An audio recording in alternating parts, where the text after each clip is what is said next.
Philippines. Louis and Ella Finster arrived as pioneer missionaries in the Philippines on December 17, 1908. 3 years later, they started a group of believers that would become the first Filipino Adventist church in the country. Originally from the United States, Louis attended Union College. After graduation, he worked in the U.S., but it wasn't long before Louis and his wife Ella felt called to serve overseas. They served in Western Australia and for a short time in Tasmania before they were called to the Philippines. When Louis and Ella arrived in Manila, there were no Filipino Adventists. The few missionaries before them had worked in Spanish and English, primarily with the foreign community.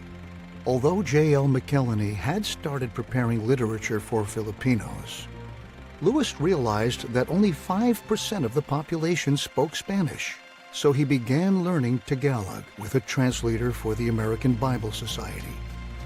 The translator learned about the Sabbath from one of the tracts and was among the first group of baptisms in 1911. Louis planted the first church in Santa Ana, a suburb of Manila. Louis encouraged his young converts to join in the mission, and he soon had a group of colporteurs and village evangelists. The work grew rapidly, and while in the Philippines, the Finsters saw 4 conferences and 1 union conference established.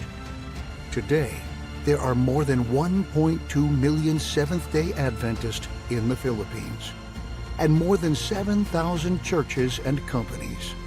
There is 1 Seventh-day Adventist for every 86 people. To these pioneering missionaries, we say, Salamat.